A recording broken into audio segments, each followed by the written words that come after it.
Well, it looks the part, but let's see some of your moves.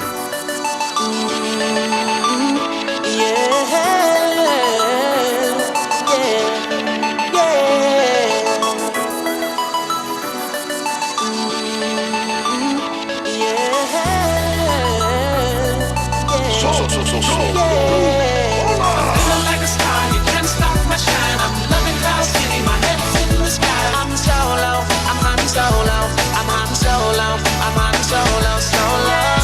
Yeah, I'm feeling good tonight, finally feeling free and it feels so right. Oh, time to do the things I like.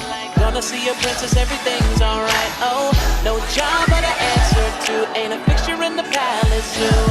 No, and since the carpet lights off me, I'm living life now that I'm free, yeah.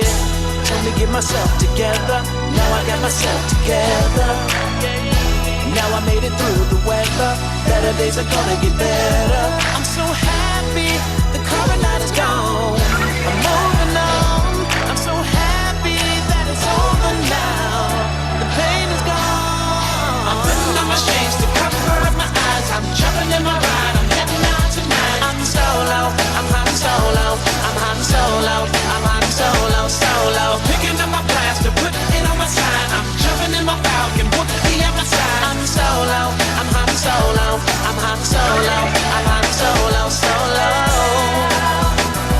I'm hunting solo. Okay, I can see you have some skills, but now it's my turn. What? Just in time, Ken. Just in time. Hello. John and It's been a John. heck of a Monday, man. So let's welcome our guest. Now, John, do you guys go by junior, senior, John, Johnny? How They does it work? they usually call me JC. Right. Cause- JC and I'm John. Because for a short time in my life, my first name was John and my dad's name was John, and I was always called Little John, and he was Big John. So wait, time out. So we got a show of 3 Johns and a Ken, is what you're saying? Yeah, and even if you go, yeah,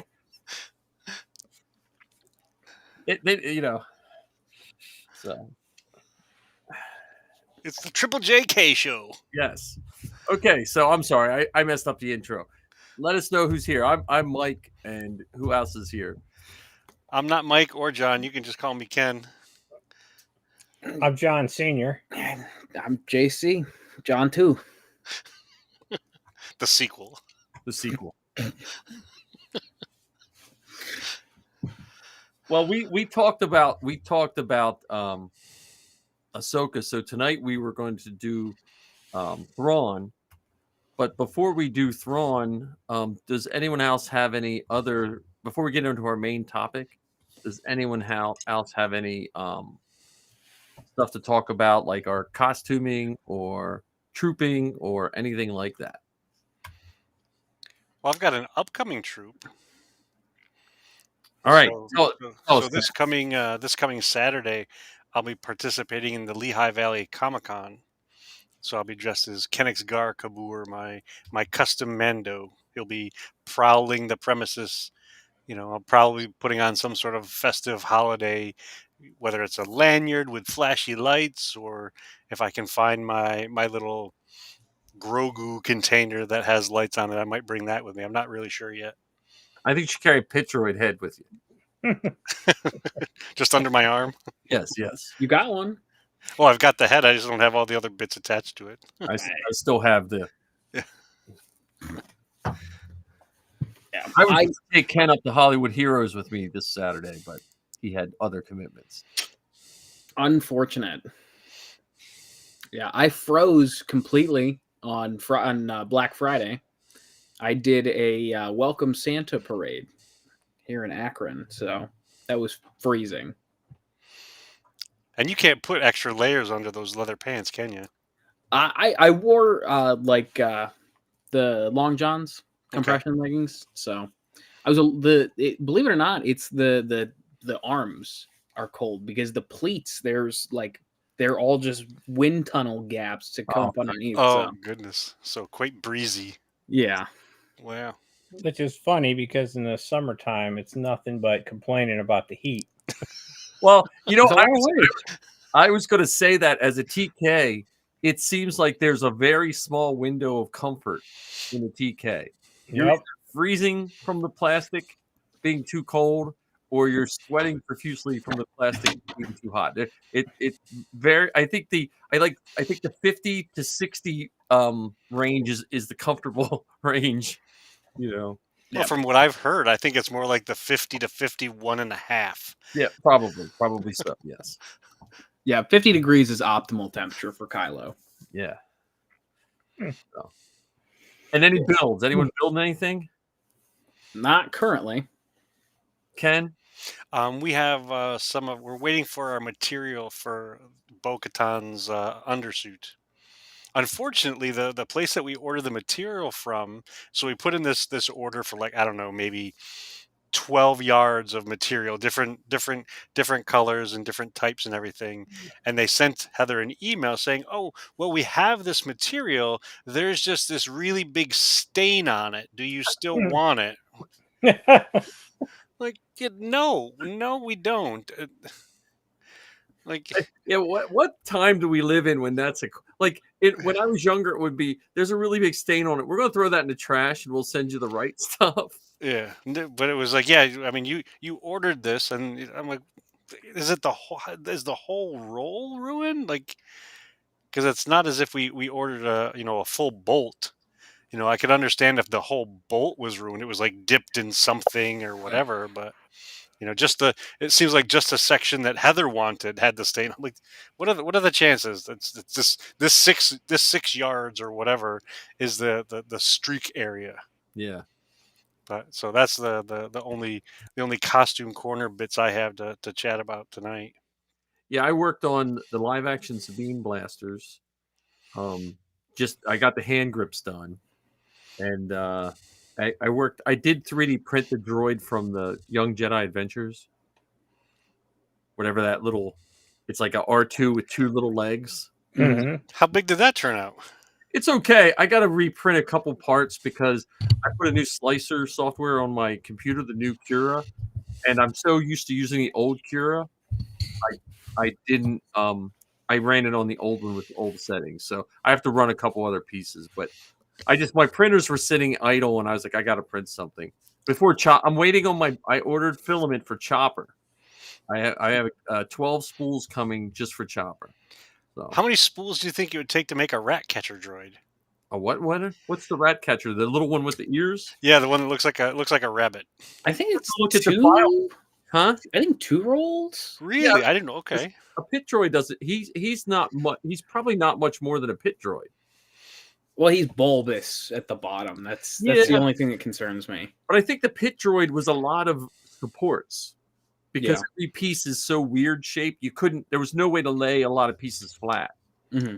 Where And the way that you guys talk about it makes me feel like I'm more of a droid than ever. So he's bulbous, oddly shaped. I'm like, you're currently describing my physique. Do you need a lot of support? Yeah.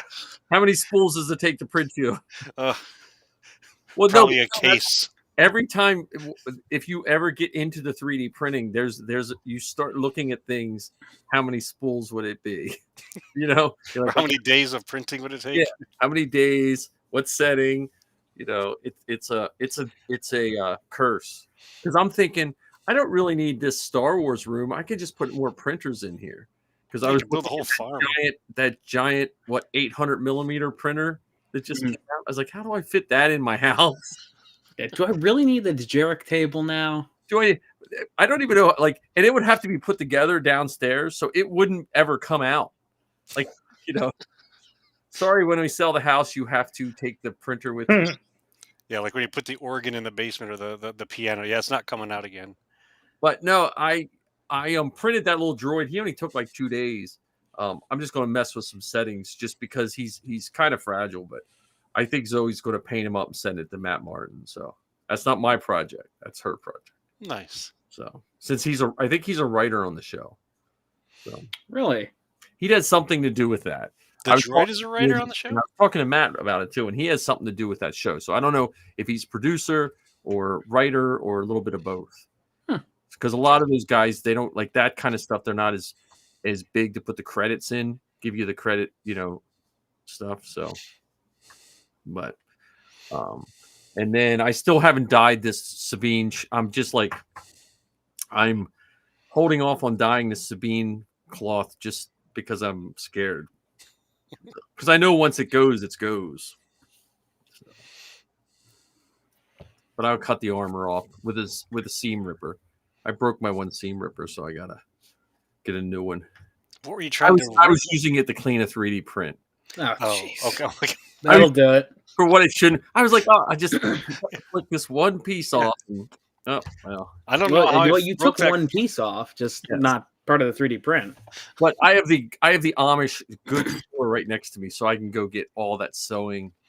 I'm still trying to find a seamstress here. Like if I can find like a good non-costume seamstress, I can get one made. I know inexpensively. Yeah, I mean, like I said last week, you've got the pattern essentially already. I'm just gonna hand them this. I need this made exactly like this. So. Just out of this material here. Yes. Without the big stain on it. Thank you. Yeah. Well, there's a good Amish fabric store. Which again, if someone would have told teenage Mike that I'd be talking about where to buy good fabric in the 80s, I would have probably slapped them in the face or something like that. Nerd. Like if I would have known what like all these different fabrics mean and if I would have known what a seam ripper was, What if someone looked into a crystal ball and said that you were going to become a vegan? Do you think you'd have believed them? The terrible thing is I feel really bad. I taught with a gentleman that was a vegan. He came over to my house and he told me he was vegan kind of, and I didn't really pay attention, and I made us all steak. And I feel bad about that. Like to this day, like I apologized to him and he ate it. Like but to me, it just, now I understand when people look at me weird because I did the same thing, Hold on, he's vegan and he ate the steak? Well, he was like one of these like part-time vegans, I think, when he was around, So is that like faux vegan? But if I would have been more conscious, I would have probably not give him the reason not to be whatever he wanted to be. Like me, I just am. Like I went vegan one day and I just went vegan. Because I know my personality. It either has to be all or none. I couldn't because when me and Missy went vegan, we went vegan not too long after we went to Disney for the first time with the Disney meal plan. And we went vegan. We were like, okay, look, next time we go to Disney, we'll just not be vegan that week because the food was so good. But then when we went back to I would say, even if you're not vegan, say you're vegan at Disney, because with the meal plan, the chef comes out and makes you something. Like you get like the freshest. Like we went to the one place that we really liked, and on your ticket they put that you're vegan, so it gets listed as like an allergy. Mm-hmm. Chef came out and said, "Look, I can make you this, and it's like a gumbo, blah blah blah," and it was beautiful. And every place we went, they made us like our own meal. So. That's the only time you feel good about being a vegan. That, and you don't get invited to a lot of stupid parties at work. No one invites the vegan, It's just like our plan with the inflatable Falcon to give a card saying they donated to our choice. You'll never get asked to do Secret Santa again either if you give someone that as a gift. That's true. You got a share of the inflatable Falcon. I donated in your name. Yeah, like George Costanza in the Human Fund. We donated money in your name in the Human Fund. I guess I'm dating myself with the George Costanza reference. This Star Wars podcast is really taking a left turn. Listen, we're getting all this out of the way, and then we're going to talk about Thrawn. Because I will be the first to admit I know about Thrawn probably than any of you guys. Well, we're mostly going to be talking about Thrawn from the Ahsoka show and the villains from the show, and I think John might have the freshest memory from it because you turned him into a reader, and he's recently read like 17 books on Thrawn. Right. I'm still not done with alliances.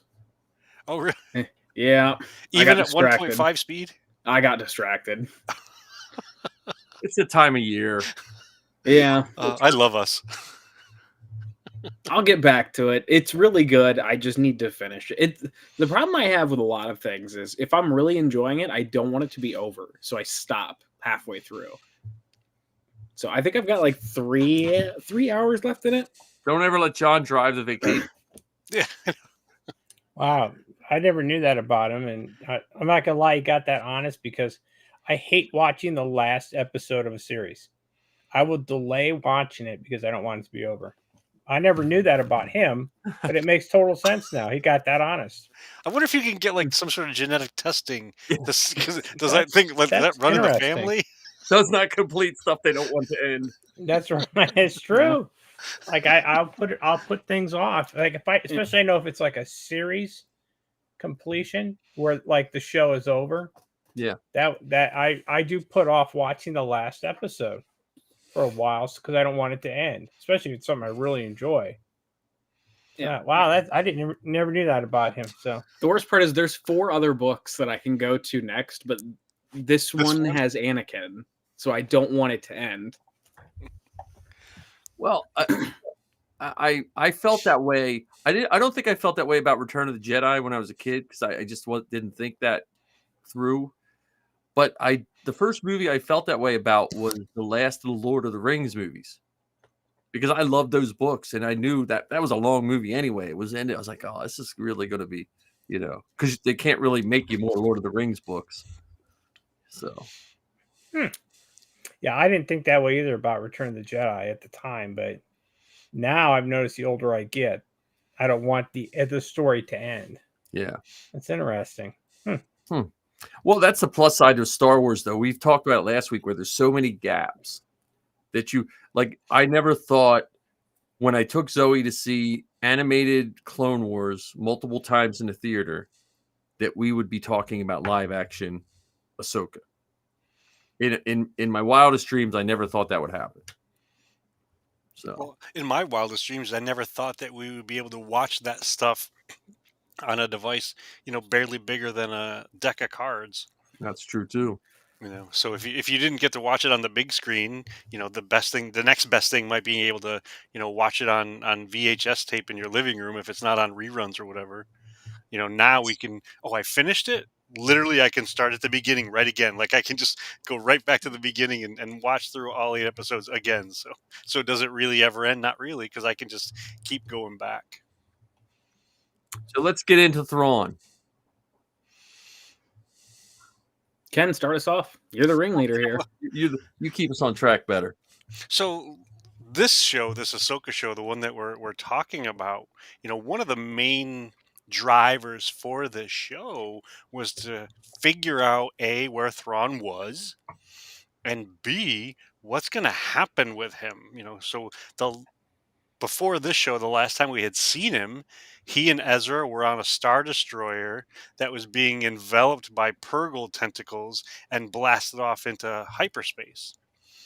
So in this series, this Ahsoka series, it was about how are we going to get to Thrawn, and ultimately also how are we going to find Ezra, because when we last saw them, they were together and zipped off to the far reaches of another galaxy.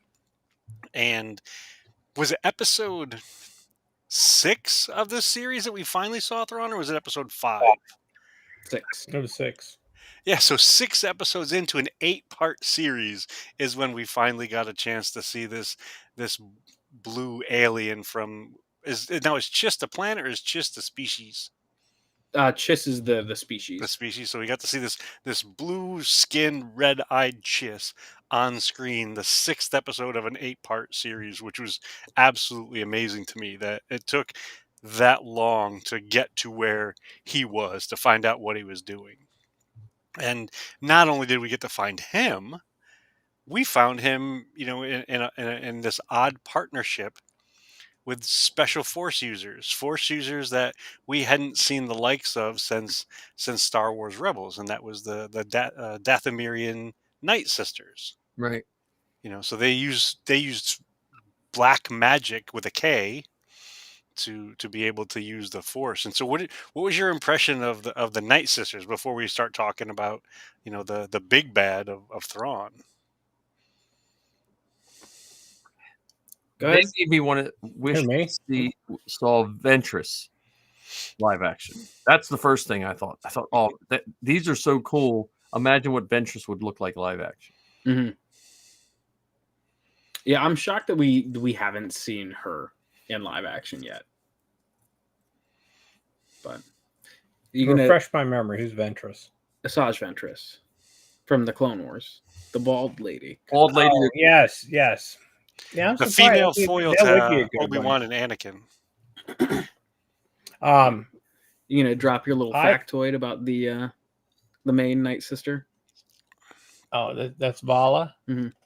Yeah, I didn't catch it the first time through, but JC and I are also Stargate SG1 fans. The main Night Sister is actually what's her? I can't think of her real name now.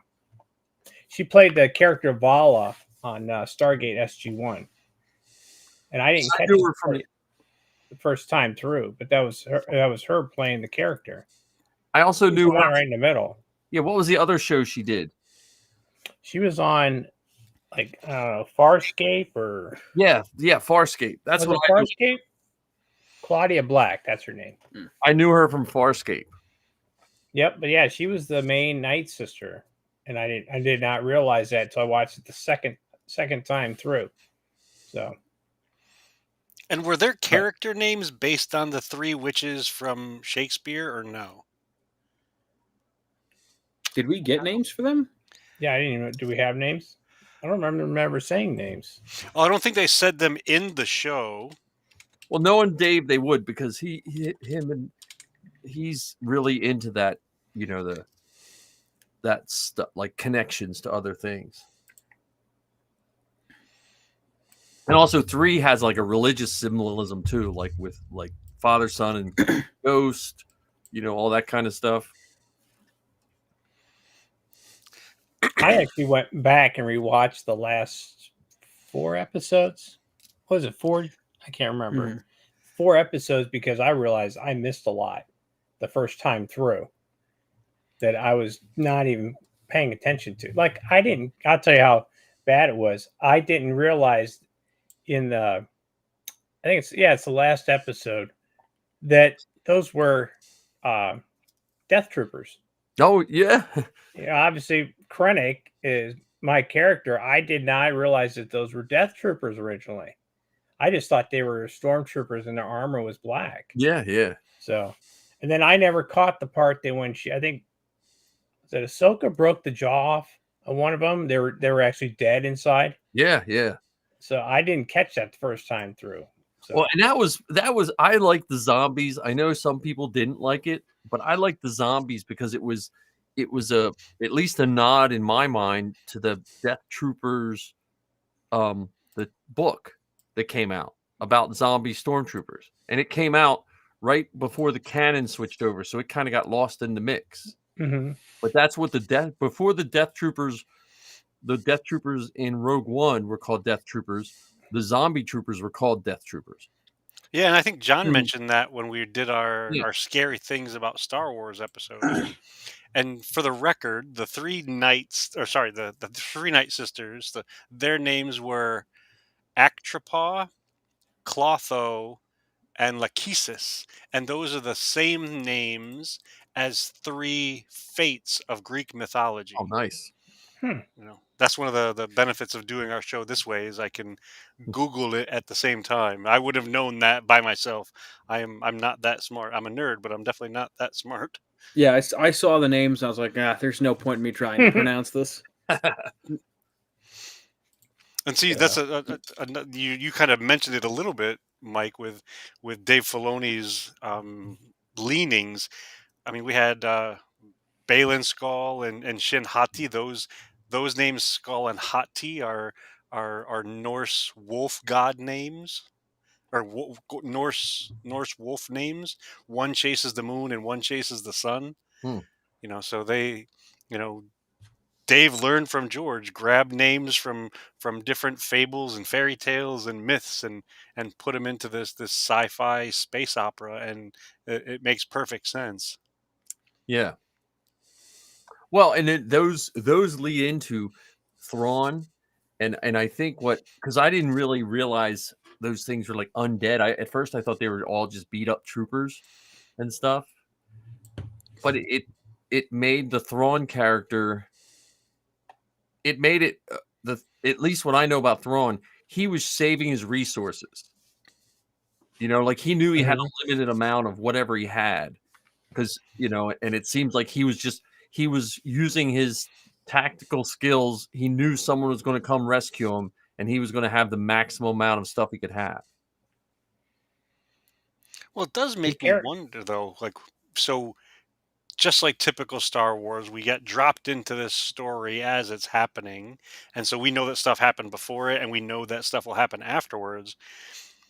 Like, how did Thrawn become partners with the Night Sisters? So he and his band of merry stormtroopers on that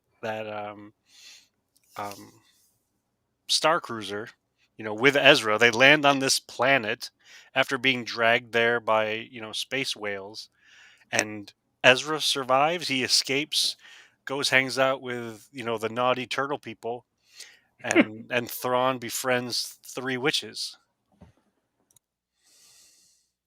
Yeah, that's probably flashback to season 2. Well, I thought the whole point was he cut a deal with them.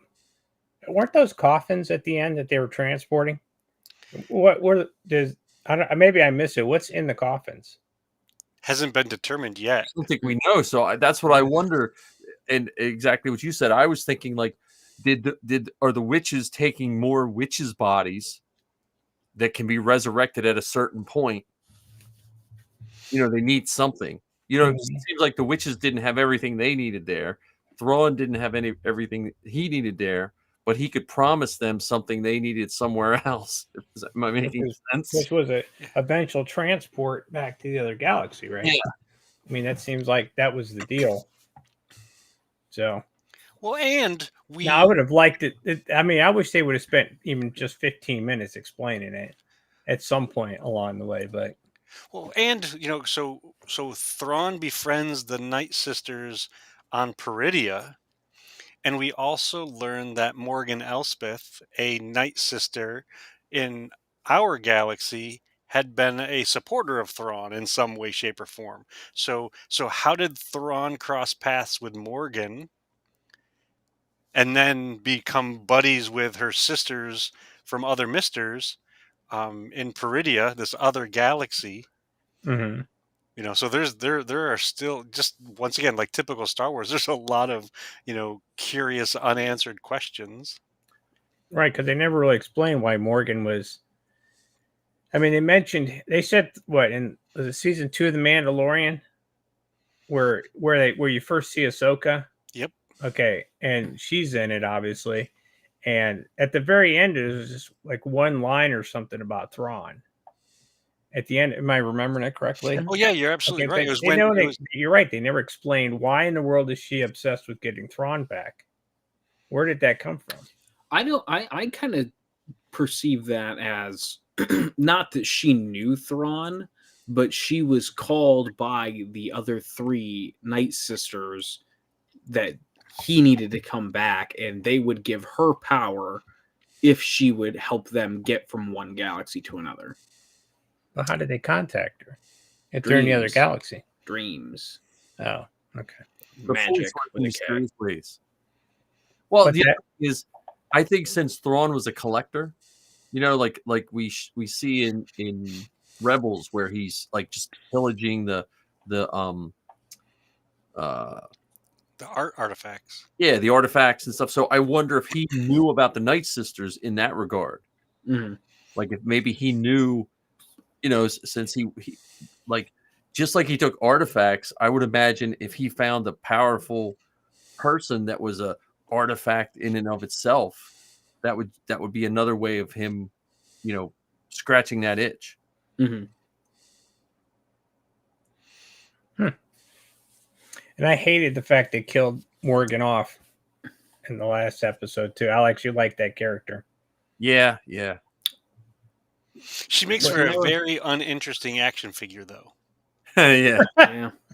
She's got no accessories. It's just her. They didn't even give her the sword of Taliesin in the figure, or with the figure rather. Yeah. But see, that's where what's in the coffins? Like, is it more witches?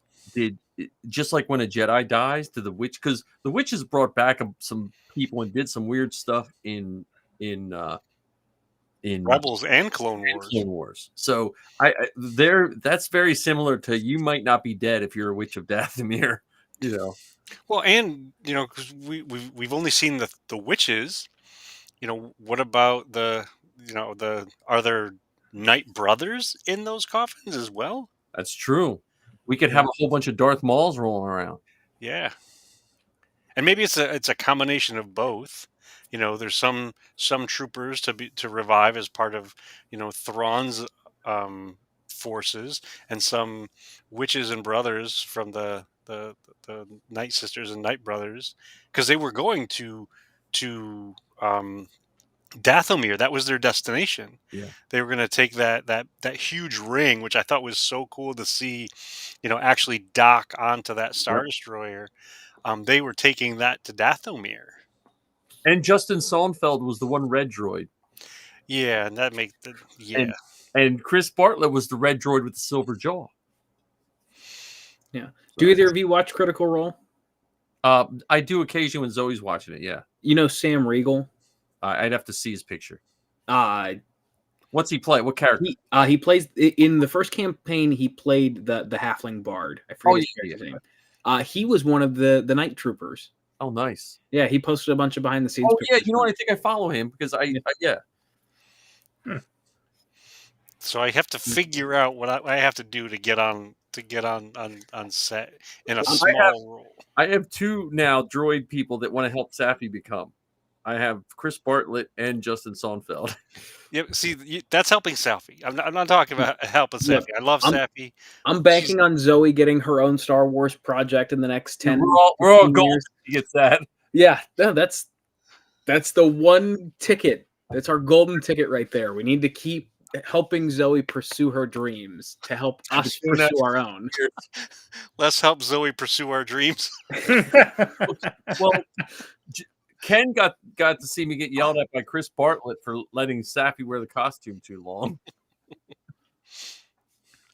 Well, it is punishment in some countries to strap your child into resin for hours at a time. Hey, she can tell any time that she wants to get out.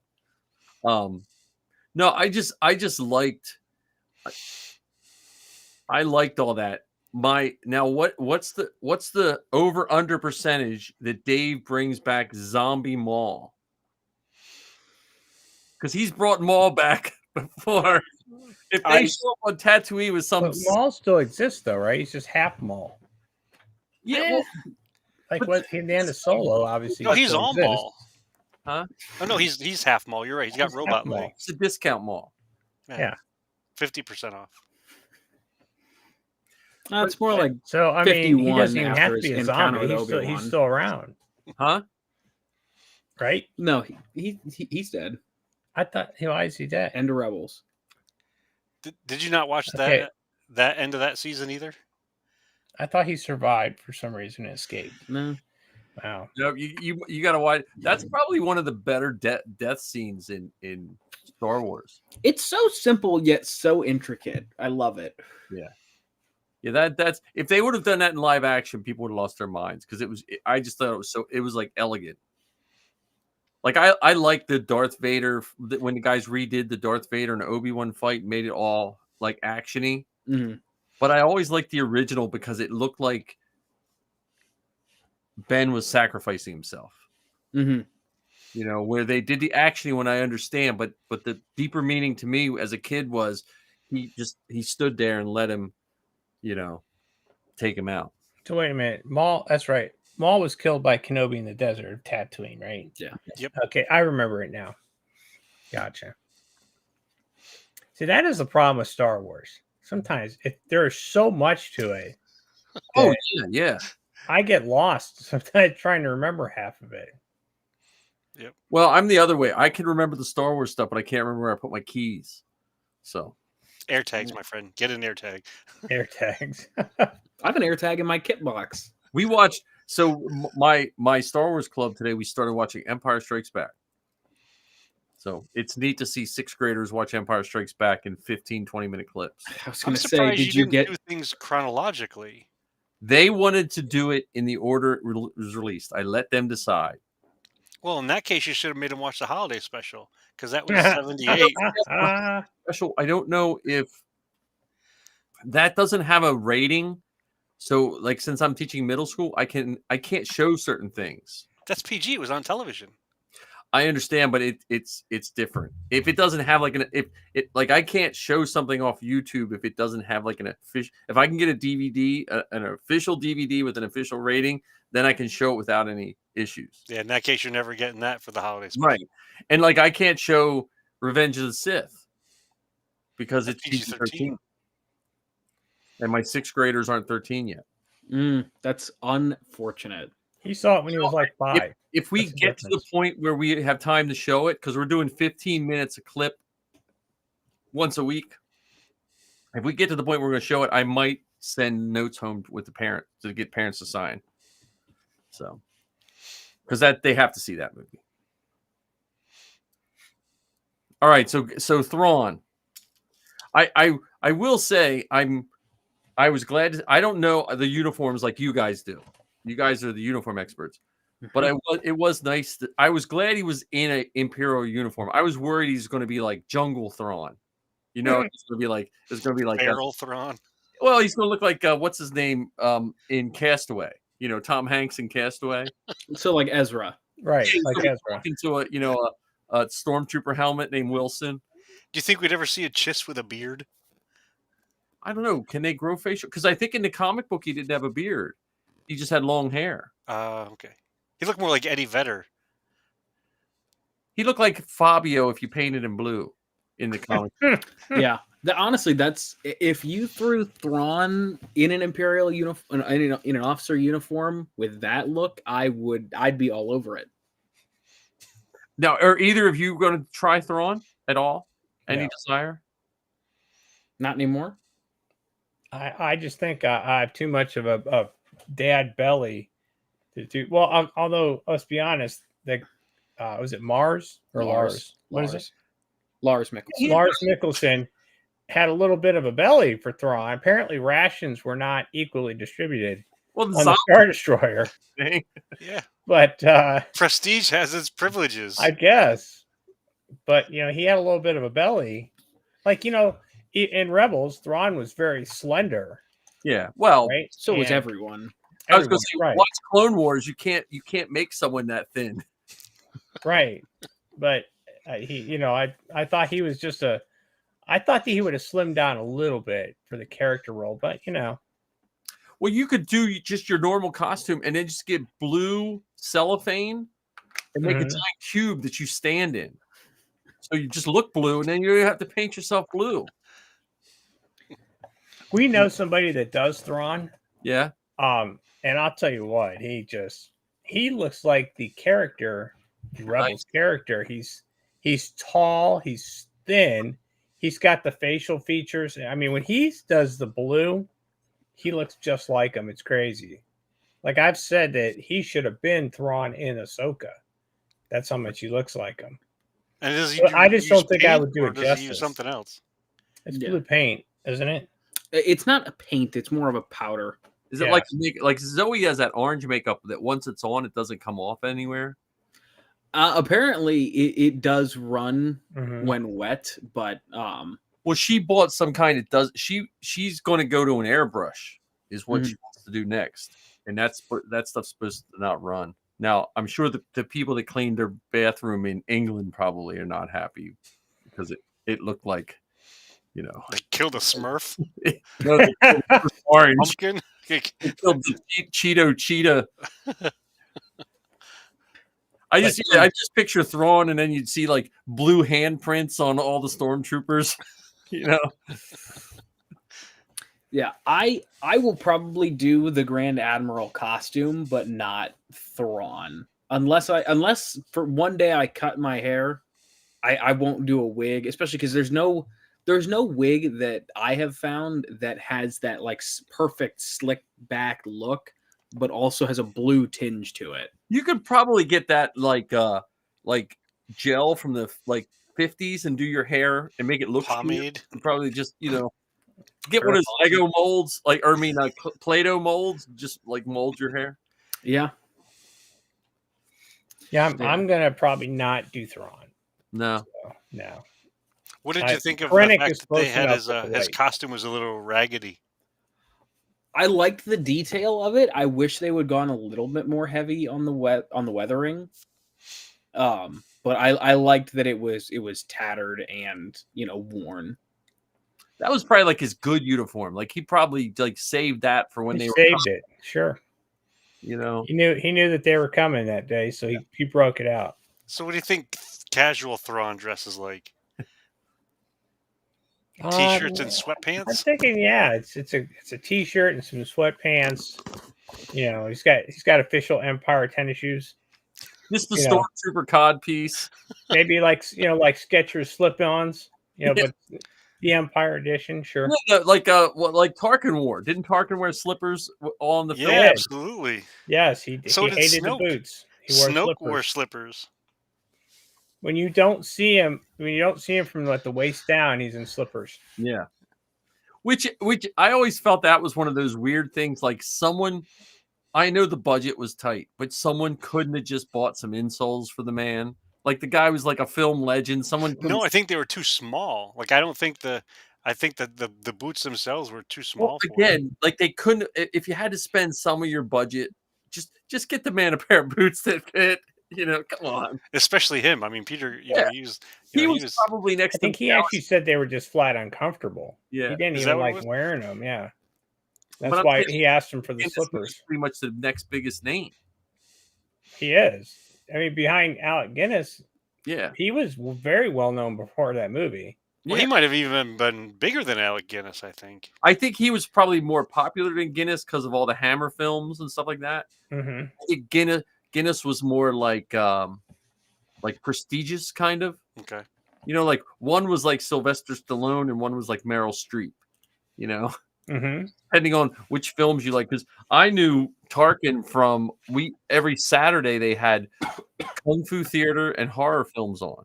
And that's my grandfather and I watched every Saturday. Kung Fu Theater and Dr. Shock Theater, and it was like 2 horror films. It was all those stupid Hammer films. So, which aren't even scary anymore, but So I didn't know either one of them prior to that movie coming out. oh really? It wasn't until later that I realized that both of them were established English actors long before Star Wars ever came out. Because I'd seen her Bridge Over the River Kwai a couple times. Because Mhm. I was raised by my grandparents, so I was like, anytime there was anything World War II related, my grandfather would watch, and so we just watched that stuff over and over again. So Was Yeah, he so- in Lawrence of Arabia or no? no, that was Peter O'Toole. Okay. Yeah. Again, I don't know important stuff, but I remember that guy's name. Speaking of Imperial officers, where did that Star Destroyer, was he the only guy running the ship and he had stormtroopers? Where the hell did they all go? They weren't killed at the end of Rebels, were they? So where'd they all go No. on their little Purgle trip to the other galaxy? Maybe they're Like in there's the no, you coffins. think about it, there was no officers and no bridge crew. There wasn't one guy in a jumpsuit and a helmet. Well, Did anybody else notice that? It I was wonder just if him and most stormtroopers. killed, and maybe since he's not human, like maybe he has different things that protected him. And since they were all in some sort of zombie-ness, that he made them wear helmets because he just didn't feel like looking at them. You know what I mean? Like, So Well, the and other maybe we officers just on the didn't- ship were zombies, you think? Probably. I'm wondering if they're zombies or the two things I was thinking is there a third faction we're not seeing? Like were there officers and people that rebelled from Thrawn, and were they those raiders? They could be, because they never really explained who they were. Right. And they still spoke the same language and stuff as those little turtle people. The naughties. Yeah. So I wonder if some broke away from Thrawn, some stayed with Thrawn, and then some died and became zombies, or in some I just wonder. I wonder if there was a whole battle there we haven't seen yet. And I was why did he have to scavenge the ship? Like like huge pieces of the hull plating was gone. Well, part of Like, that for was from what? the battle at the end of Rebels, Yeah, because that was. went right I mean, through. the Purgles went right through the viewports and stuff like that, and who knows if some of the damage was done by the whales themselves. Yeah, I kind of thought it looked scavenged. Like they Well, that's intentionally I wonder if it's patched, cut the plating off. because he had the Chimera. It was the Chimera. That's his ship, right? The Chimera. Yep. Mm-hmm. But I wonder if they had well, we got to take this piece out of we have to take the swimming pool out, the offer and bolt that plate over the outside. I mean, because apparently the hyperdrive was destroyed. So which I think that has to do with the electricity from the Purgle. okay. Well, and the hyperdrive wasn't necessarily. I don't think it's powerful enough to get to the other galaxy. That's true too. That's why they needed to create that jump ring. Ahsoka's ship didn't make the jump. The whales made the jump with her in it, Mm. and that's Yeah. probably why Ahsoka can't just take that red and white ship back to their home planet, and they don't have the hyperspace coordinates either. Right. Mm. Well, see, the reason I think the Purgle destroyed the hyperdrive, I agree with you, Ken. I think that it's not powerful enough to make that jump. However, I do think that, because if you look at the rear of the ship when they are approaching Dathomir, it only has the sublight engines are powered. So that could have been, they didn't need them and were conserving power, or my headcanon is that they were destroyed. See, and does this mean we get could we get a whole sub show of the battle of what planet was that called? Peridia. Peridia. Could we get a whole battle of Peridia, or could we get a mini series, The Witches of Dathomir, or? Well, it could be, for all we know, it could be a comic series that they go back and fill in some of those blanks, or you had joked about it before, like some flashbacks to what happened.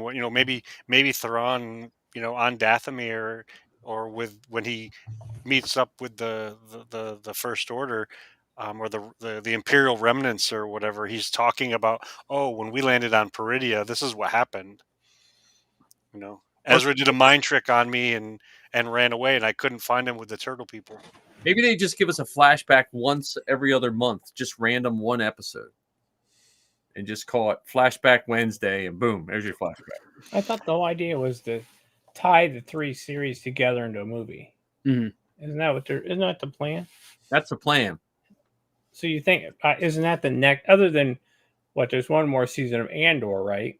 That's not connected. That's not connected anyways. Skeleton Crew is the next show that's going to be linked. Yeah, to all and this. we don't know if they're going to do anything on Skeleton Crew related to this either. Right. So basically, really, the next step is probably a movie to tie all 3 of them together. Theoretically. So we won't get any backstories I don't think from here on out, probably. And the next season, Amanda. If that comes out before, because they haven't filmed anything yet. They were supposed to pre-strike. They were supposed to be starting that in September. Mm. And now everything's kind of jumbled. I don't know. With the latest Marvel news, I don't know how that's going to work.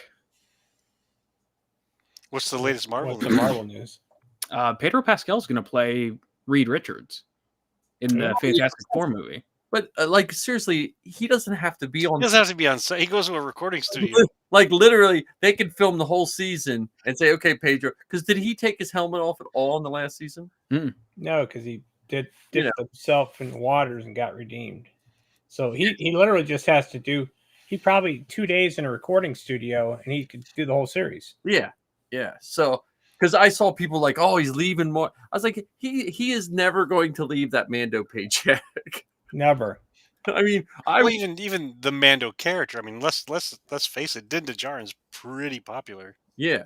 Well, and we're so used to seeing the other guys in the suit that you're not going to notice it. Mhm. You know. Never. You never notice it.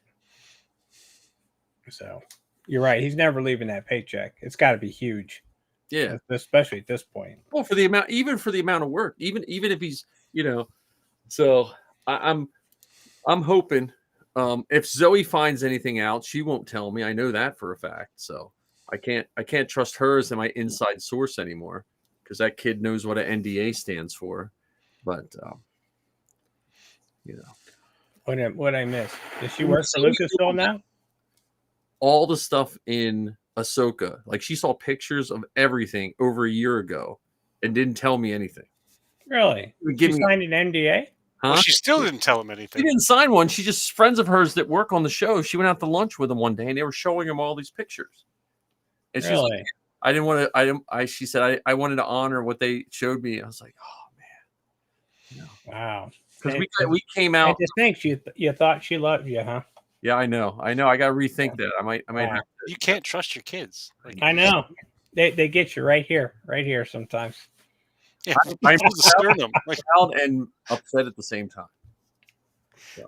Well, honestly, if I would have, I even when me and John were sitting in London on stage at Celebration, if I would have known I would have been sitting on stage at London doing a podcast someday, it would have made many years of my life seem way much easier. Yeah. Hell, he's already planning on going to Japan. I can't. I tried. My wallet cannot. You still got 18 months. No, it's not that. It's I can't take the time off because it's in a holiday weekend. he won't take Oh, the yeah. time off, John. That's what Yeah. he won't take the time off. No, I can't because I would have to take leave without pay, and leave without pay is they can fire me for that even if they approve it. Like that puts me in jeopardy of my contract.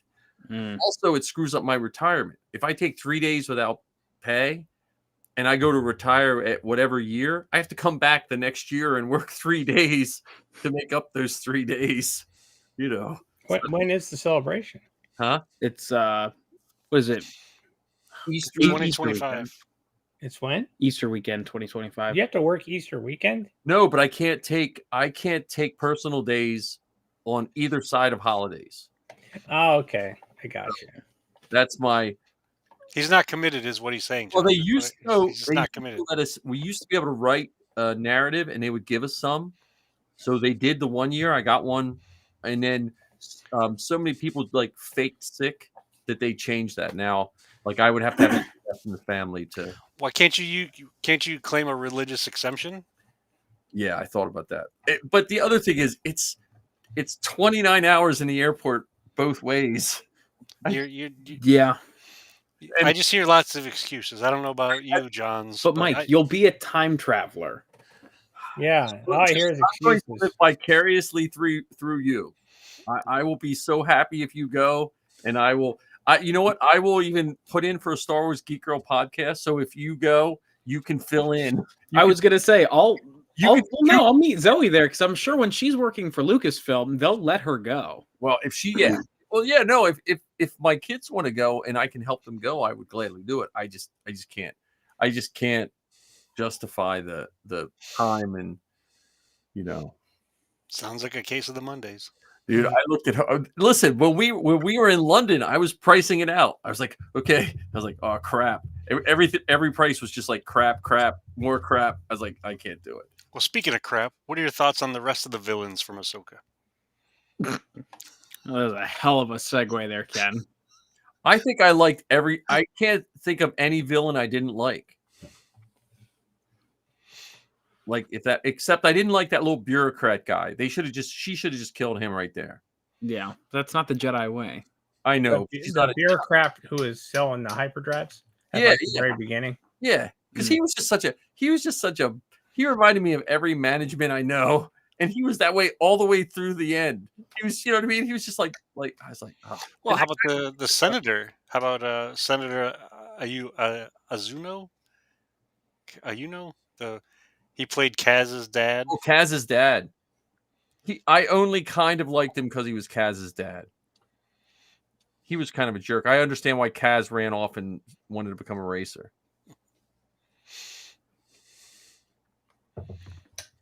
I thought they were all good. I mean, nobody like stood out as like, can we please get them off screen? I can't believe they killed what's his name off the Merrick. Merrick. I can't believe they killed him off so quick. Well, I think that was to illustrate a point, and I think the point was that there is more to this than we know.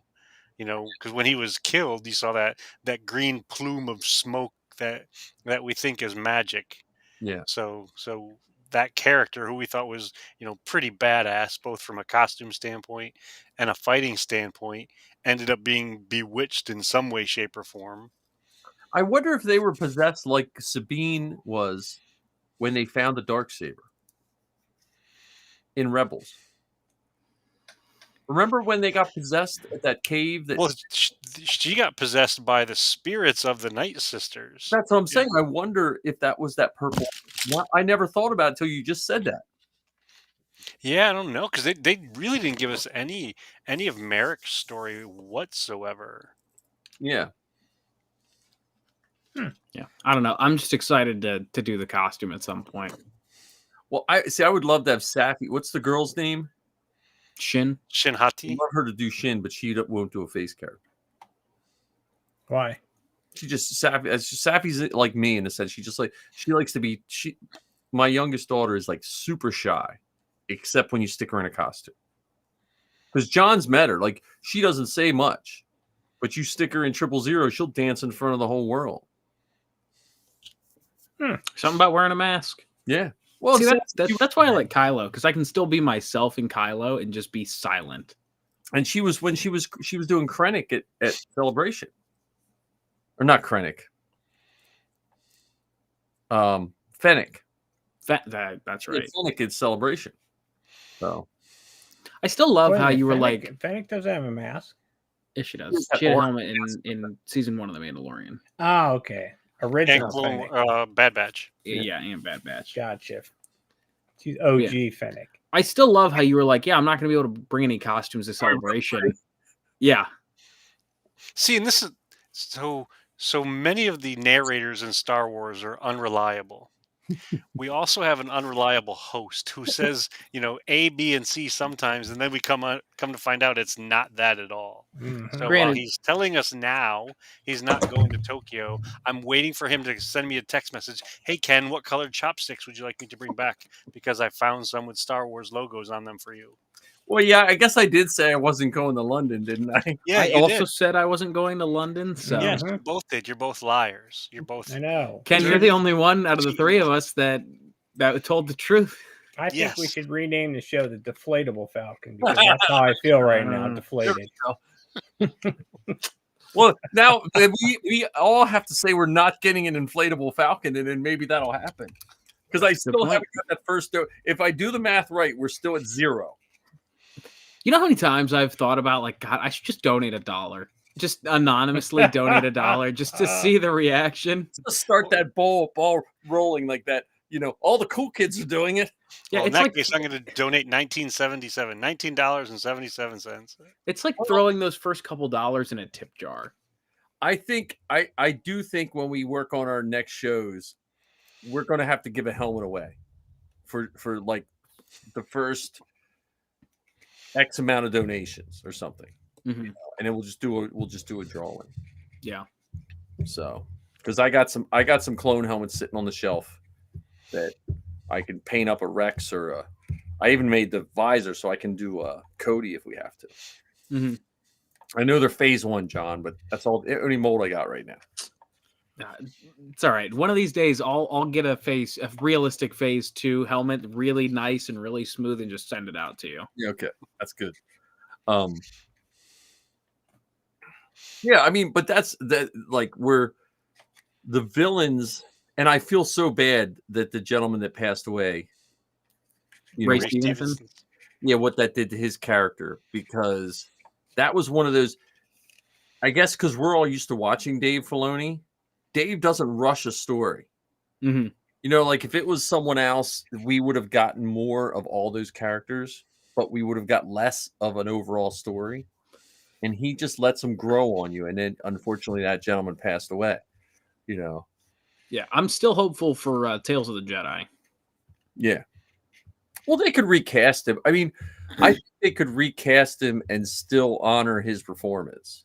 Mhm. Oh goodness, yeah. I mean, even look at who was the first War Machine in the Yeah. Marvel universe, and then they traded him for Don Cheadle. So they both did a great job for the character. Yeah. Oh, It's just God. unfortunate circumstances that's the situation that we're in, that we'd have to recast. It's not like we have to recast him because he said something wacky on Instagram. Right. Right. Who was the first War Machine? Why am I blanking on his name? He starred in Empire. I forget his name. Yeah. I think he had a falling out with someone. But I also think he had Empire coming out too, the TV show. So Mhm. probably sold more dollars that way. Wow. Even on the when you Google War Machine, played by only Don Cheadle. Well, I don't think he played War Machine in the first He one. played He played Rhodes. Rhodey. Yeah, Terrence Howard. Yeah. That's his name. So I hope they do more with that. The Sabine character I loved, other than knowing that costume is going to cost me a lot of time and money. well, we're only sticking to the villains tonight. That's what I we know. chose. So let's talk about the pair of them, Skull and Hati as a unit, master and apprentice. What were your thoughts on the parallels or opposites of their relationship and the relationship with Ahsoka and Sabine? See, I'll take it a step further. I actually saw more parallels between Balin and Shin and Anakin and Obi-Wan. Obviously, Really? Balin being that I know what I'm talking about, the wiser master, and Shin being the Anakin character that's, always questioning the master and brash and ready to rush in, even unprepared. I took it as Qui-Gon and Obi-Wan. And I'm surprised that neither of you chose I can Anakin I can see both of those. and Ahsoka. I saw no parallels really between Ahsoka and Sabine and the other two. I agree with them. It's either Obi-Wan and Anakin or Qui-Gon and Anakin. Obi-Wan What's that? or Obi-Wan. Yeah, I'm sorry, you're right. Yeah, Qui-Gon and Obi-Wan. Because I felt like Balin was. You could almost put Balin as a Dooku. Yeah. I think Balin was driven by a more of an ideal than a philosophy. Like Dooku didn't set out to be beholden to the Sith. Dooku had an ideal of where he wanted things to go. I think Dooku played into the Sith though. Oh, he played into it, but I don't think he went. He didn't start on that path. And And the reason I say he played into it, let's look at some of Dooku's choices. So with the Sith, we know the rule of two. There's a master and an apprentice, and they're always questing for dominance. If the apprentice can kill the master, then they've proven themselves. If the apprentice doesn't kill the master and they died, they deserve to die because they weren't strong enough to be my apprentice. I'll just get a new one. Dooku went so far as to have secret apprentices in an effort to overthrow the emperor. So he fell right into that Sith desire for power. That but I was looking more at the Dooku from his speech from Obi-Wan, dovetailed into the Dooku in the cartoon, the young in the Tales of the Jedi. That's the way the Dooku I was looking at. Well, and still, there was deception in both of those. So originally, it was idealistic and so on, saying that the Jedi aren't all that they seem, and here are examples. Except with that speech with Obi-Wan, it was really to lure Obi-Wan into that false sense of security and partner with Dooku to ultimately take over and overthrow the Emperor. and he had Asajj, and he had Savage, and these secret apprentices to attempt to kill the Emperor. So Dooku definitely fell into that Sith trap. What's interesting about Balin, though, is Balin at one point said, "Go on your own way. Like our time together is done. You have a different path than I do." So instead of keeping, Shin as his apprentice and keeping them together, he said, "Fine, go out here because I'm going to go this way. I don't need you and you don't need me." Or at least that's how it came across, I think, which is different. The Yeah, crazy part is that Balin didn't even come across as that evil, even though he was. I mean, I don't think he was. he I didn't come think across as evil like the other ones. I don't think he was even inherently evil. I think he No. was more so he had a point A to point B, and whatever he had to do to get to point B is what he did. He just I don't think he did anything maliciously.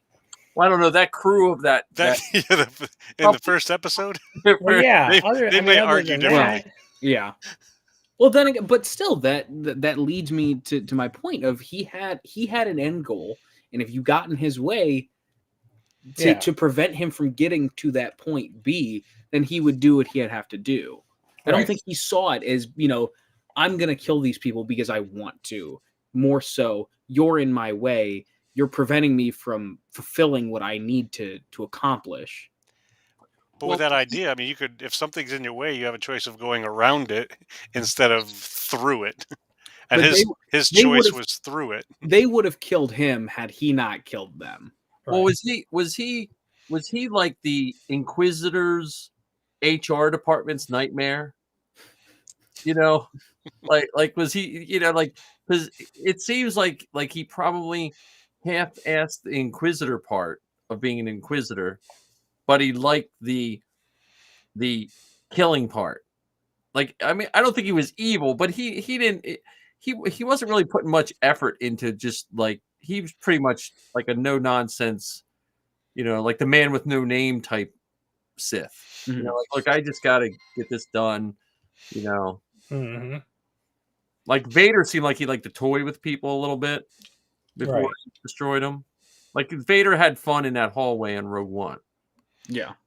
Or in the village in Yeah. Obi-Wan. Like, oh, He just, carried the guy around, like cracked his neck or whatever. drug Obi-Wan through the fire. Yeah. So He looked cold.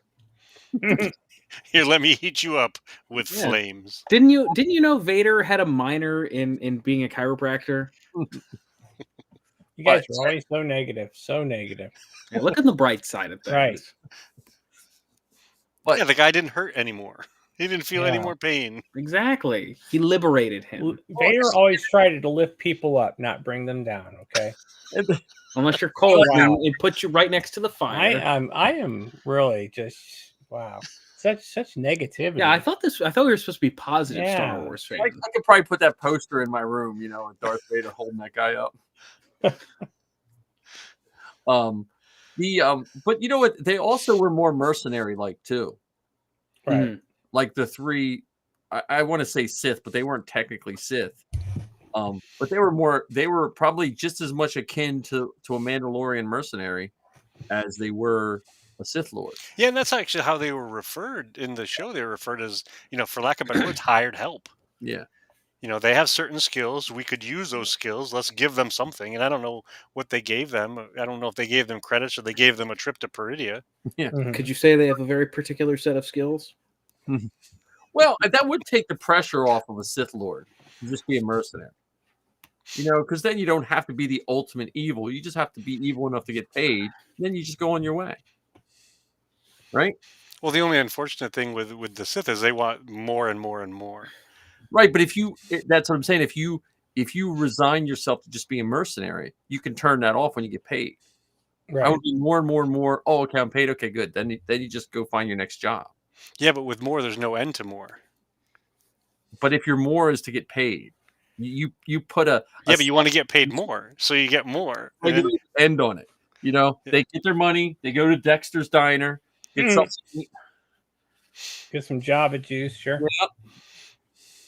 And Shin, the other one, by the way, my impression of her was she was like a lost puppy. That's the whole. I just felt like she was a lost puppy the whole show, and like no direction, no. Well, she was seeking direction I from guess. Balin. Yeah. See, Right. that's why I say I accredit that their dynamic to Anakin and Obi-Wan. Because if you look at Balin, he was the one that, when we meet these two characters, he had been, he had gone to the dark side for a while after had already been a Jedi at one point. Where Shin, she was just kind of adopted into this philosophy, sort of like Anakin. Well, and with that in mind, though, do we really know if Balin was a Jedi? Do we know if he was a Jedi Knight? Do we know he didn't make the rank of Master. I thought they said that he was in the Jedi Temple and he in fact He had been knew trained. Anakin. He had been trained by the Jedi and was there. But aren't there like rites of passage? What I if I think he was a knight. Janitor? He's What a was that? janitor, sure. Like, what if he's like stolen valor? Like he was like the janitor, or he was the guy that just put the books back in the library. He wasn't, and then when they all went, he just kind of beefed up his resume. Like he could literally say he worked with whatever. He would just look down the list of the one like the Emperor killed. He's like, yeah, I worked with him, and I worked with him. And I worked because who's going to check? Well, he had to have the skills to back it up. Well, that's true, but Maybe he was like that. What was that one movie where the guy was a janitor, but he was a math genius? oh yeah, Good Will Hunting. He was Goodwill Hunting. Like nobody knew he was that good of a Jedi because he was cleaning the toilets. yeah. He was Right? like Yoda would come up with good things, but it was that guy wrote them on the board for him. Right. According to Wikipedia, he was a Jedi Knight and a Jedi General. Oh, okay. He was? Evidently. No Well, kidding. Okay. He doesn't lie most of the time. Wait a minute. So he was in the Clone Wars? Yeah. So how did he survive Order 66? Guess we'll find out. Well, see, I wonder about that is with Order 66 because it seems like every series touches on a little bit. I think we're going to find that some like surrendered, where like I think there were like the good generals and then there were ones that weren't that like that. What was the guy who was like basically getting all his clones killed? Oh, Pong Krell. Pong Krell. He was Yeah, he was killing the clones. He was having them fight against each other, and he killed them himself. Jedi like that,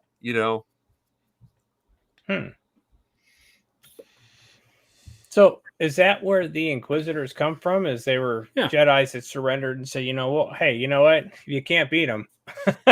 Well, pretty much. Grand Inquisitor wasn't he a guard? He was a a temple temple guard. And Temple so guard. I think one of the differences between Inquisitor and what Balin is the Inquisitors chose to go to the dark side and work with the Emperor and the Empire, where we don't really know Balin's story. He could have just gone on the run. And then just got himself a red lightsaber and it's like, yeah, I'm orange. Got himself an orange one. That's true.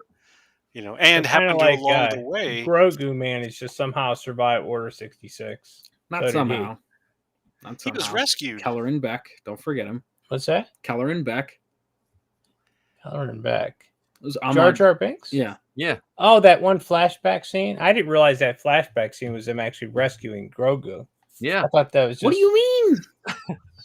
I like I said, that was at the end of the season. I don't think he watched that episode because he didn't. That was in the middle of the season. No, that was episode 5 or 6. Was that in the Mandalorian? It was, it was season. That was the last season of the Mandalorian. Yes, it was when everything else was going on with the baby birds and Paz Vizsla's kid got snatched up by the pterodactyl. Yeah.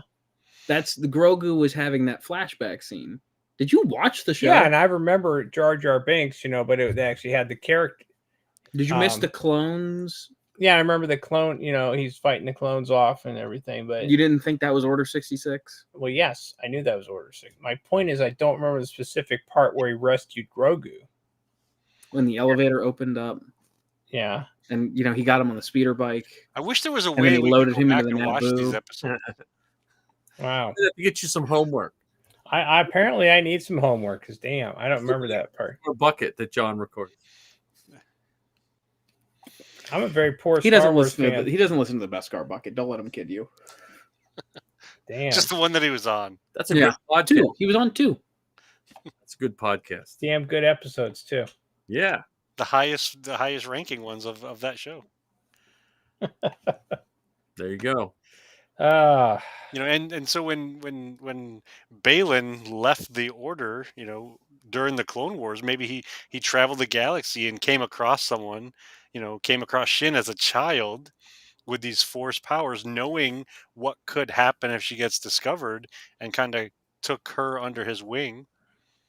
Either that, or he murdered her parents and then, you know, stole her into slavery. Oh, and all 3 of those Force users' clothing was almost similar, but it wasn't anything like we saw, other than the cape that we saw on Jedi or Sith before. Mhm. To your point, you know what I mean? Like, he could have said, "Look, let's just stay out of all this mess," and you know, because and it's almost like he took a bastardization of the philosophies of the Jedi and the Sith and kind of made his own. Yeah. You know, Yeah. I liked the medieval parallels to all of their costumes. which kind of went with the witches. You know what I mean? Like it Yeah. brought a whole new genre to Star Wars within itself. So you think he hid as a Renaissance Fair actor There you go. on the Renaissance Fair planet? Yeah, well, yeah. The you know, no, you know what the costumes reminded me of? They reminded me of the bird people from Flash Gordon. The old black and white Flash Gordon. Because they were kind of medieval Viking-ish looking, but Yeah. I mean they had wings, but that's what it gave me the feel of.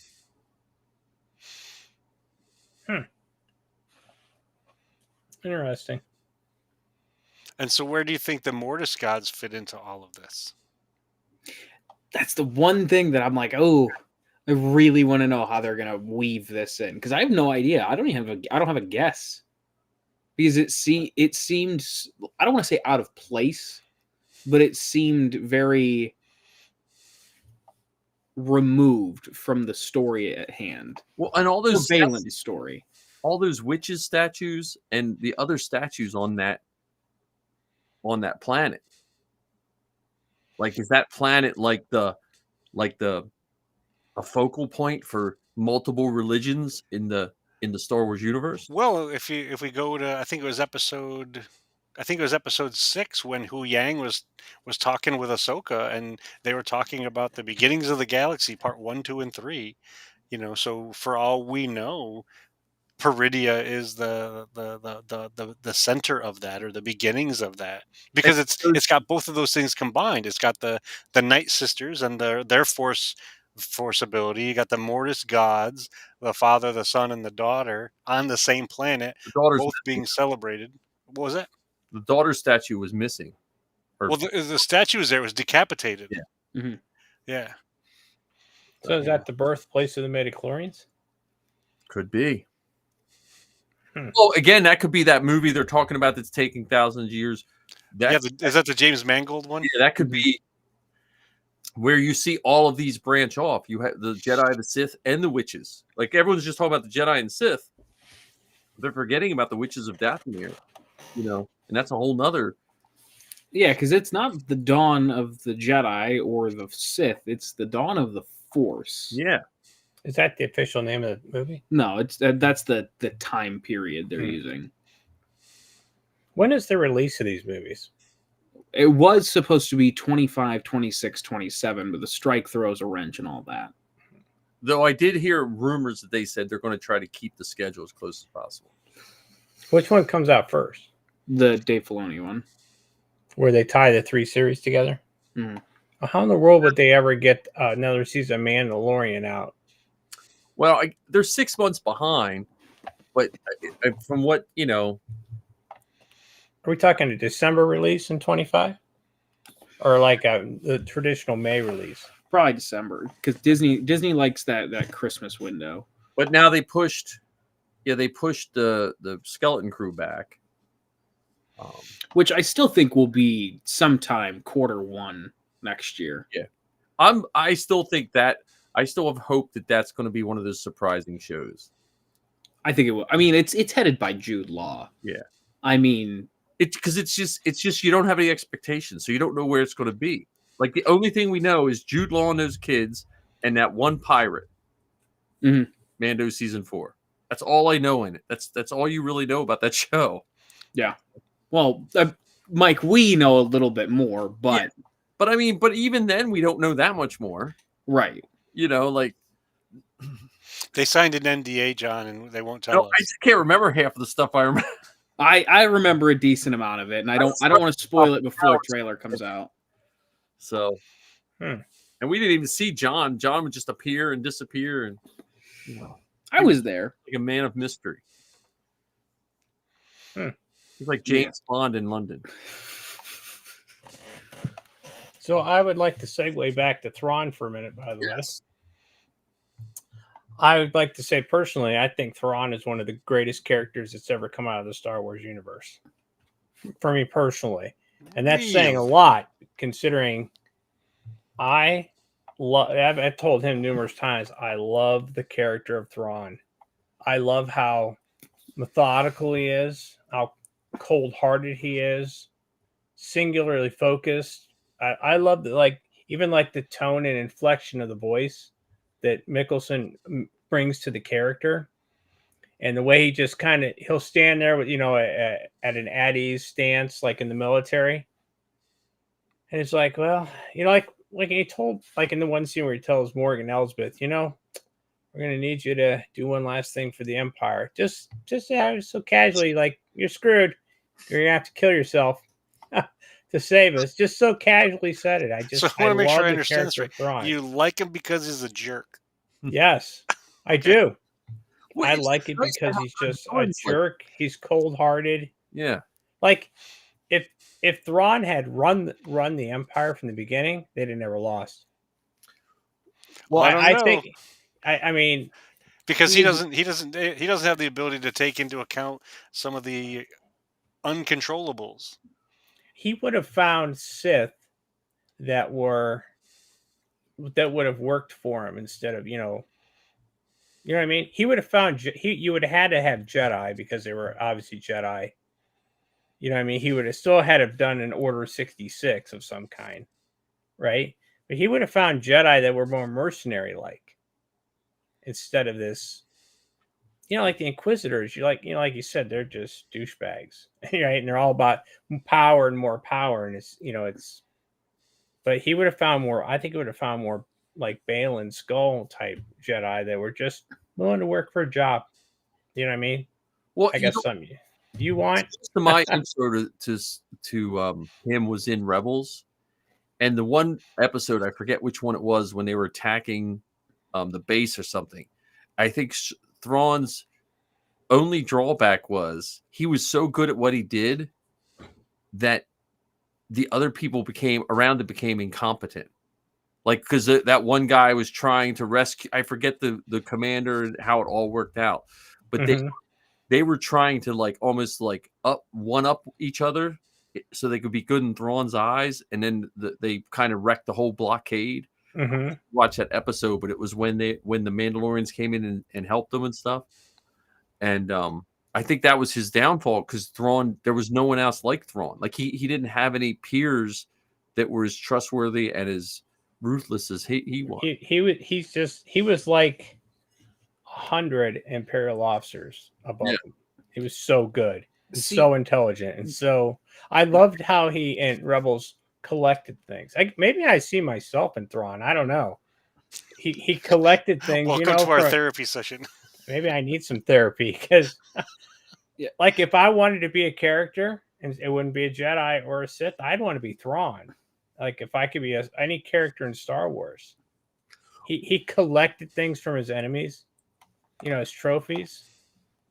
Well, I don't think they were trophies. I think they were more so to understand them. Well, okay, so they were artifacts to understand. Still, what did he take from the Calicori? What was it called? The Calicori. You talking about Hera's thing? Yes. Yeah.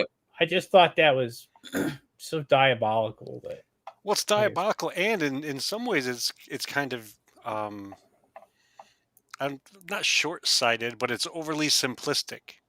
So he attempted to. and in many ways he was successful at doing this, attempted to lump everyone from a particular race together and using their artwork to determine how they would behave. And that was both his strength and his weakness, because what Mhm. he couldn't take into account, what he couldn't really control or fully understand, is the lengths that people would go to do things either out of love or their faith in the force. And that's both of those things threw him off. I mean, look what happened with him with Ezra. Yeah. He Mhm. didn't think that Ezra was going to be able to control these space whales to take him off the game board. He didn't think about the Bendu's ability to control the weather to impact Mhm. his battle. He was more concerned about, armies and ships and weapons and guns, not realizing that this creature, this character, this being could control the weather around him, and that's something that he would never be able to do. Well, Well, I and didn't. I've always thought Thrawn this. was not perfect, Yeah. but Yeah. I will say this about him. You think about some of the other goofs that they were in charge, like other admirals or generals in the Empire, that like they never took the rebellion seriously. At least that's how their characters were portrayed. They didn't take Yep. them seriously. Like, it's just a bunch of losers over here, right? They bought some used X-wings, right? They stole Nothing's some of gonna our go. stuff. They stole some of our stuff, right? Like in Andor, like they're just stealing crap and selling it.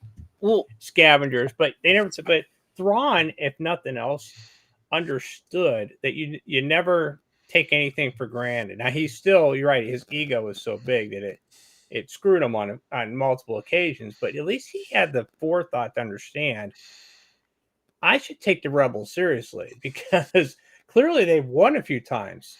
You know what I mean? So, Well, and that's another reason why I love the character. He was the only one who even like gave him any credit when there was credit to be given. I think his character too, and I don't know if it was the role playing game or an article or something. They were saying that Thrawn's character was also he was always uh, looked down upon by the Empire because he wasn't human. that was in the Thrawn They were book. very Yep. was it the book? Mhm. Yeah. And that's a whole story in and of itself, showing that he had to work 3 times as hard to get half the recognition. And that's what made him a great general, but the system was almost like built against him. Mm-hmm. And the other folks were so concerned about his differentness that they were unwilling to take the steps that he took to be as good as he was. Right. Because that's, you definitely have to give the character credit for the tactical ability, the ability to look at these different pieces on the board game, or on the board table, and say they're probably going to do X, Y, and Z because I've seen it done before, or they're going to do this. So in order to counter that, we're going to do these other things, even if they were wildly unconventional. There was an episode, I think, of Rebels where, or maybe it was in the early book, where he actually had one of the star destroyers go sideways, so it blocked the view of the other fighters, and the two other star destroyers went out behind it and circled around. And so he had these Mhm. great military tactics that were unconventional, and it was based on what he knew of people's tendencies. Yeah. And Mike, he's got lizards. I wonder if they're going to bring his. You can see one of them on the background here. I hope so.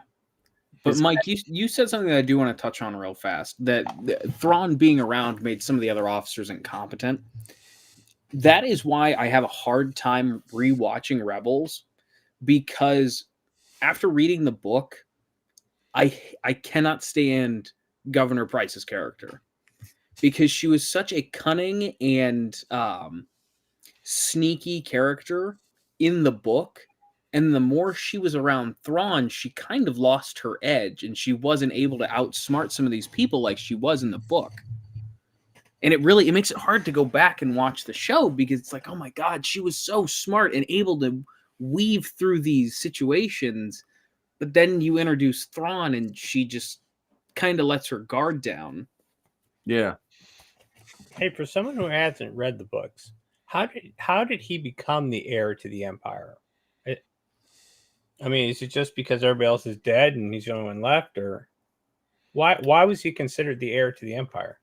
he was essentially the Emperor's pet project to see if, because he outsmarted Imperial officers when he was in exile, and he outsmarted the officers. They brought him to Palpatine, and then he threw him through the Imperial Academy, just to see if he was as good as he thought he was. Essentially, did I pretty much hit the nail on the head? Yeah, and proved himself to be as good as he thought he was. You know, Yeah. so you know, Yeah. you're spot on, John, with the tactical nature of this guy and this goal oriented nature that I'm going to do whatever it takes to achieve that goal. Even though that goal may not be for the betterment of the galaxy, but that's where I'm headed, and I'm damn sure going to get there. You know, no matter what gets in my way. And don't you think Krennic from Rogue One is almost like a smaller version? Yeah, I think he's and maybe that's why I'm so drawn to that character as well. He's a Who's much also more a jerk. short-sighted Yeah. version. He was also a jerk, but he was Krennic's problem was sometimes he acted almost like, you know, he was unsure of himself how to he was so smart that he was unsure how to resolve simple situations, like, you know, losing a cargo pilot, right? He's gonna wipe out half the scientists because he lost some freaking cargo guy. You know, is that a sound move? Right. People built the Death Star for you, so let's kill him. Well, but I wonder if Krennic was like a taste, like for the average public, not any of us, because we're in costumes and we're doing a podcast and we overanalyze. But how do you introduce a blue alien to someone who's probably never going to read the book? How do you that type of officer? Because we never saw an Imperial officer that really did much until Krennic, Right. to the general public. And I just thought he would be a good intro. Like you could say to someone, if you liked Krennic, then you're going to probably really love Thrawn. That sounds familiar. You won't get any blue ink on your costume if you're Krennic. And I think Krennic is the lesser form of Thrawn. You know, so They were roommates in college. They were roommates in the academy. Yeah. You know, he I think Krennic is the one that had a similar desire, but lacked the skills. And in order to make up for his lack of skills, he made bunches more mistakes than Thrawn ever did. I see the fan film. The dorm room. Krennic is studying, or no, Thrawn is studying and is doing beer bongs. You know, that would be hilarious. like having a Krennic sitting there on his books and Krennic behind, you know, or Thrawn's reading the books and he's looking keeps looking over his shoulder, and Krennic's back there like, you know, right, beer bonging and smoking a joint, imperial weed. yeah. Spice. Imperial spice. Yeah, spice. That's right. They would have spice. Selling him spice, you know. Yeah, that would actually be a good fan film. I can see Matt Mickelson's side project right now running. It practically writes itself. Yeah. That would be good. I like it. Now, the big question, since we're talking about blue, we have to go to pink. What did you think of Ken's pink shorts from our movie shoot? If you saw any pictures of our last movie shoot, Ken wore the pink shorts like the audio. Oh, with the sound guy. Yeah. Yeah. I didn't actually see the pictures. There was a guy at CincyCon who was walking around with pink shorts and a sound mic. And I actually had to ask him, what in the hell is this character? I didn't know it. I never knew that was a real thing until 2 months ago. About the sound mic guy in the pink shorts. And his name was Ken. Mm-hmm. Was it really? The actual gentleman, Ken Stollingsworth, I think. Who would have ever thought that guy? How could he have ever thought that he would be a legend in the Star Wars community or something? He's just like sweating. You know, he's hot. He's like, can we just get the scene over with, please? Who would have ever thought that would be something like that? But that is awesome about that, though. It's just one of those little Star Wars tidbits of information now that you just, you know, you want to pass on to everybody. Everyone's important in Star Wars, whether you're Snaggletooth or Ken the Boom Mic operator. There he is. There he is. That's awesome. Ah, when is that fan film going to be done, by the way? Who knows? I think it's going to be done right around the time as the Filoni movie. I don't know. 2027? We're gonna have to do reshoots, so I'm gonna need a walker. An No, Imperial Walker? I mean, he has to. He can't extend it anymore because his kids are aging out of the place. So, you know, Well, How he long could use is his the movie supposed he could to use his be? grandkids. huh? Yeah, I mean, how long is this movie supposed to be? I don't. Is it like a 20-minute movie overall when it's done, or I would guess from the scenes it's probably 20 minutes, at least from we shot. But then every time we talk to him, now he wants to shoot some more scenes of some Rebel pilots. So, and he's that Mando ending for after credits with John. So, interesting? Which I need to reshoot because I still hate that armor, but you know, that's neither here nor there. that's the life of a costumer / 3D printer owner. That's just- Yep. You know, you just gotta get the printers rolling. I just paid $8.99 a roll for filament, so for PLA Plus. Is Man. that Go 3D or That it's like it starts with an F. I forget. It used to be GST 3D, but then they changed companies now. Mm, So it's like $8.99 if you order 12 rolls. it's not bad. Oh, and it's good stuff. But yeah, I don't know when that fan film's coming out, but I mean, he has a lot of the post production done. I don't know. I understand how independent films run. So the independent film that Zoe worked on in high school, Jake is just finishing up doing the looping for the sound, and she's graduated college since that was filmed. Wow. Dang. So they work on it, but again, independent films, when I always thought were made by people who weren't quite in Hollywood. But when you talk to independent films, it's just a whole nother genre. Like a lot of those guys never want to do anything other than independent films. Mm-hmm. So it's just a different, they work on a different pace, and you know, but Matt has a guy doing all his special effects down in Australia, I believe. So we shall see. We'll film some Rebel stuff. I'm probably going to try to fit that furry, whatever that creature is, mask. That's a Godel. Is that what it is? I think so. That's what I'm making my Rebel pilot around. If I can fit my head in there, it's a tight fit, but I can't see out of it because the eyes are painted. So We'll have to shepherd you around. stand me there, and I'll just point at stuff, shake my head. I can be a shopkeeper, you know. Give me my Yogan fruit. So Melu Run. Which You know, I just I'm sorry. rewatched Rebels again. The first 3 or 4 episodes, or the first season, and with that dead Jedi, it makes the Empire seem even more evil. When they were using what's her name to attract the Jedi, Luminara. yeah, and they say that was a kids show. Oh yeah, we're using a corpse to attract Jedi, and we chop 2 officers' heads off, and you hear them hit the ground on a kids show. And they were just thuds. They fell over. Yeah. Yeah, and they were off screen. negative. And they were off screen. That's true. Yeah, it's off screen. Final thoughts on Thrawn. We've gone a little long, but which is still short for our show. But Just a touch. Greatest character ever. greatest character ever.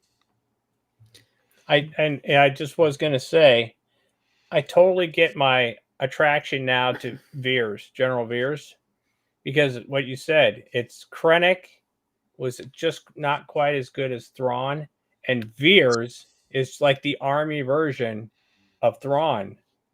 I totally get why those 3 characters I'm just drawn to. They're the same. Yeah. Because Veers was an intelligent army. He was just the army side of the Imperial Navy. So I use your just a little. I don't want to go off on a side thought there, but it just made me think of that. about used- my I love used of Veers. Well, I think on that spectrum of jerkdom, with Thrawn being the ultimate jerk, Veers is kind of middle of the road, and Krennic is more jerky than Veers.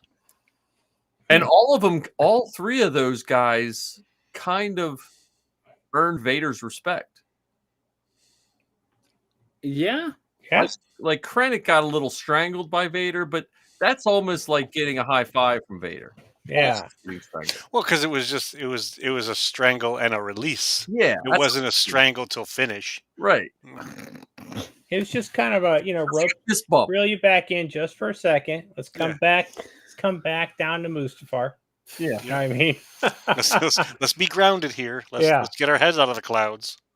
So, Yeah. but You yeah, don't need to choke okay. on your aspirations. I thought he said asparagus, but But anyways, yes, my greatest character ever, Thrawn. I just And the best part about I it is could- we're not done with him yet. we're not There's done with so them. much That's the more best of part. him yet that we have yet to see. And I thought he was the greatest villain to have for Ahsoka. Because when I heard about the Ahsoka show, like before I saw her in Mando, I didn't. I was like, well, what are they going to have her do? Like go around and collect like children or like I didn't. There was no, because I was like, well, what villain will you have her fight? Really, Unless Well, her and she hasn't fought Thrawn. That's the Right. other thing. But I'm saying like that I just wanted an opposing. I wanted a teeter totter that was level.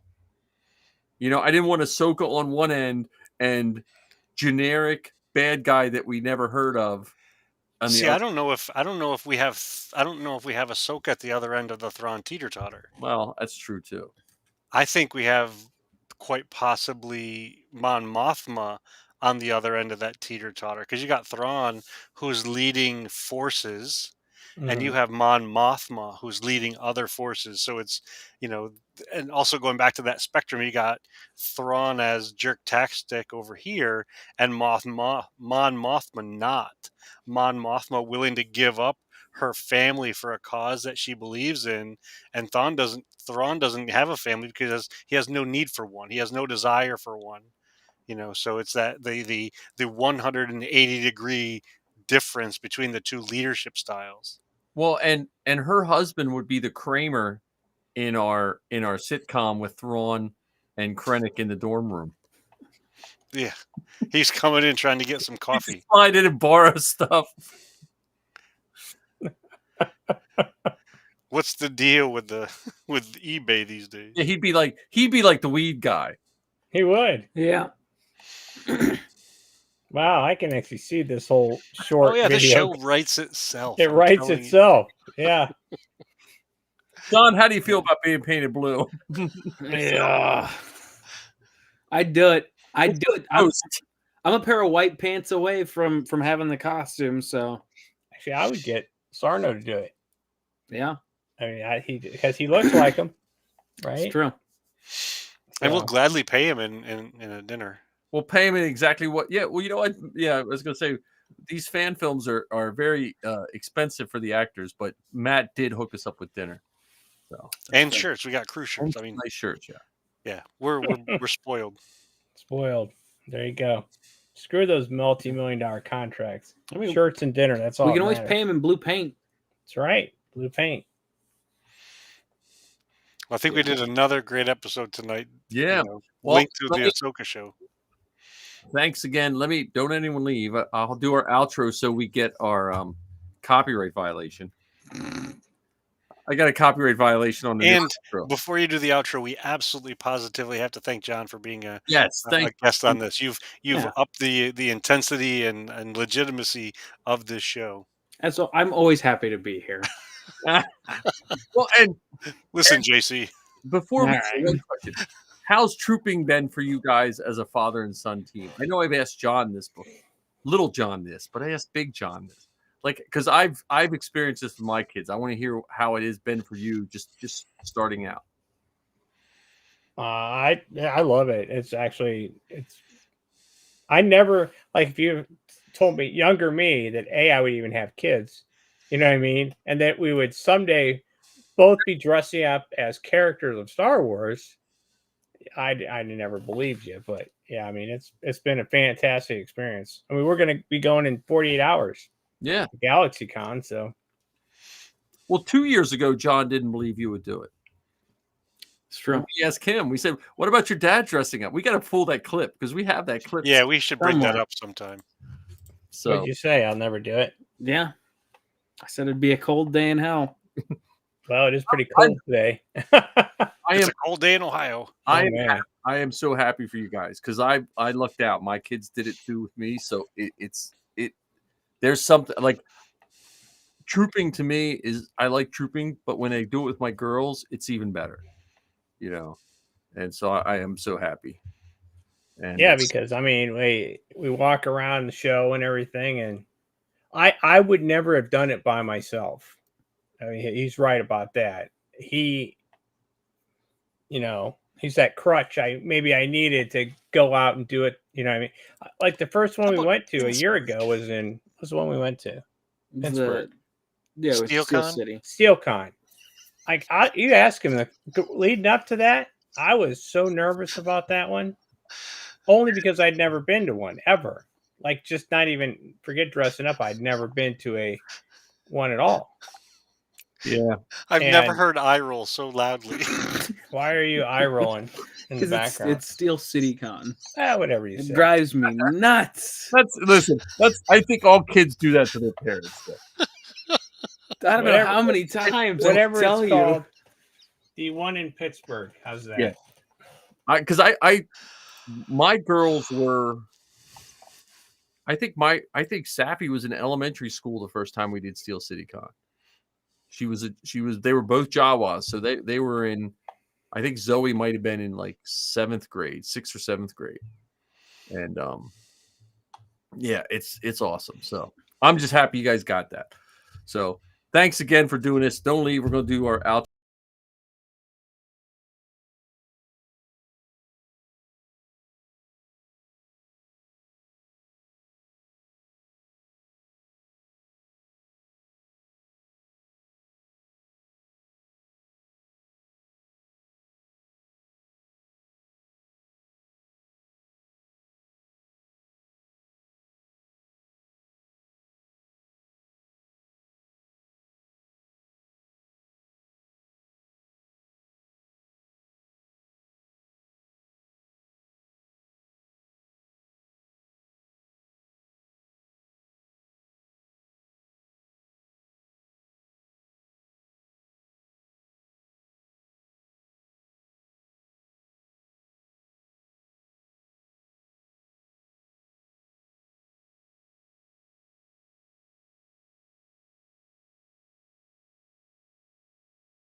No disrespect to my man here, but you ready for the real deal superstar?